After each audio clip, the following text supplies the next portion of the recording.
কোথায় গাছ পড়েছে? এইদিকে কোথায় পড়েছে এবার আমরা গিয়ে দেখছি সব জায়গায়, যেখানে যেখানে হচ্ছে আমাদের সাইড করতে বলে সব রাস্তা ক্লিয়ার করতে হবে, মানুষের যাতে অসুবিধা না হয় সেটাই চেষ্টা করছি আমরা। এবং এই গাছ সরাতে বুলডোজার আনা হলো কারণটা কি? এটা তো বড় গাছ, এগুলো মানুষের দ্বারাও সম্ভব নয়, সেই জন্যই গাড়ি দিয়ে আমরা সাইড করে দিচ্ছি যাতে রাস্তাটা ক্লিয়ার করার জন্য। আর কোথায় কোথায় গাছ? এদিকে এবার যাচ্ছি আমরা, কোথায় কোথায় পড়েছে দেখে নিচ্ছি, যেখানে যেখানে পড়বে সাইড করে দেবো, রাস্তা ক্লিয়ার। তুমি শুনতেই পেলে যে যেমনটা বলা হলো যে এই শুধুমাত্র স্ট্যান্ড রোডের প্রিন্সেপ ঘাটের কাছে এখানেই নয়, এই ময়দান সৌমিত্র, তুমি যে ছবি দেখাচ্ছ প্রিন্সেপ ঘাট থেকে বাবুঘাট যাওয়ার যে রাস্তা, সেখানে গাছ পড়ে বিপত্তির সৃষ্টি হয়েছিল, তবে সেই গাছ আপাতত সরানো হয়েছে। বিভিন্ন জায়গায় গাছ পড়েছে, একের পর এক সেই ছবি আপনাদের সামনে তুলে ধরছি। এখনো পর্যন্ত কলকাতা পুরসভা সূত্রে যা খবর, ঝড়ে কলকাতায় 25 জায়গায় গাছ ভেঙে পড়েছে। আমি বিষয় একটু আপডেটটা জানবো, আমাদের প্রতিনিধি অনির্বাণ বিশ্বাস রয়েছেন টেলিফোনে। অনির্বাণ, কলকাতা পুরসভা সূত্রে আমি জানতে পারছি যে শহরের প্রায় 25 জায়গা থেকে কিন্তু কলকাতা পুরসভার কন্ট্রোল রুমে গাছ পড়ে যাওয়ার খবর এসেছে। এর মধ্যে গুরুত্বপূর্ণ রাস্তা হিসেবে রাসবিহারী অ্যাভিনিউ রয়েছে, আলিগঞ্জ রোড রয়েছে, আমেরিকান সেন্টারের সামনে গাছ পড়ে যাওয়ার খবর এসে পৌঁছেছে। এবং কলকাতা পুরসভা জানাচ্ছে যে এখনো পর্যন্ত তারা 25 থেকে 26টি গাছ পড়ে যাওয়ার খবর এখন পর্যন্ত নথিবদ্ধ করতে পেরেছে। এবং প্রত্যেক জায়গাতেই তাদের যে গ্যাংম্যান আছে সেই গ্যাংম্যানকে কিন্তু পাঠানো হচ্ছে যাতে দ্রুত সেই সমস্ত গাছ কেটে সেই সমস্ত রাস্তাগুলোকে অবিলম্বে ফাঁকা করে দেওয়া যায়।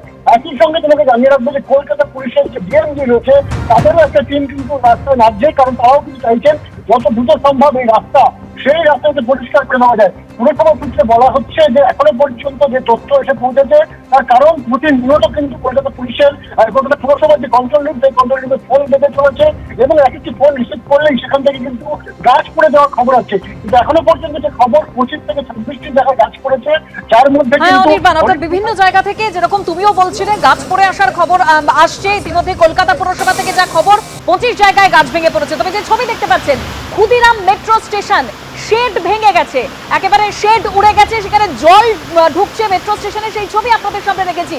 এবং অরিত্রিক ভট্টাচার্য আমাদের প্রতিনিধি আমাদের আরো বিস্তারিত জানাবেন। অরিত্রিক, আমরা ছবি দেখতে পাচ্ছি একেবারে শেড উড়ে গিয়ে জল ঢুকছে মেট্রো স্টেশনে। দেখো, প্রবল ঝড়, তার জেরেই ব্রিজি অথবা শহীদ ক্ষুদিরাম স্টেশনের এই পরিস্থিতি হয়েছে।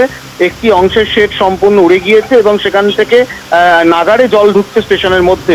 এমনকি বাইরে ঝড়ের পরিস্থিতি এমনই হয়, আমরা জানি যে কলকাতা মেট্রো ব্লু লাইনের দু প্রান্তের কিছুটা অংশ সেগুলো ওভারহেড, অর্থাৎ মাটির নিচে নয়।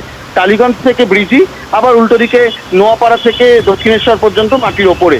যেটা দেখা যায় যে দক্ষিণ কলকাতার দিকে ঝড়ঝাপটা এতটাই বেশি হয় যে ওই চত্বরে মেট্রো চালানো পর্যন্ত মুশকিল হয়ে যায় এবং এই ওপেন লাইনে মেট্রো চালানো কিছুক্ষণ বন্ধও রাখতে হয়। তার জেরে সম্পূর্ণ মেট্রো পরিষেবাতেও কিছুটা প্রভাব পড়ে, কারণ অন্যান্য জায়গায় হঠাৎ করে এই পরিস্থিতি তৈরি হওয়ায় মেট্রো ঘোরানোর অসুবিধার জন্য গতিও ধীর গতির হয়ে যায়। অনেক জায়গা থেকেই খবর পাওয়া যাচ্ছে, যাত্রীরা যেটা বলছেন বিভিন্ন স্টেশনে মেট্রো 5 থেকে 6 মিনিট করে দাঁড়াচ্ছিল। এটা গেল মেট্রোর খবর। যদি শহরতলির দিকে তাকানো যায়, লোকাল ট্রেনের পরিষেবাও কিন্তু অনেকটাই ব্যাহত হয়েছে। বিশেষ করে বনগাঁ শাখায় 2 জায়গায় ওভারের তার উপর গাছ ছিঁড়ে পড়েছে এবং তার ফলে ওভারের তারের যে কানেকশন সেটাকে বন্ধ রাখতে হয়েছে। মধ্যমগ্রামে এই ঘটনা ঘটেছে এবং বিরা এবং গুমা স্টেশনের মাঝেও এই ঘটনা ঘটেছে।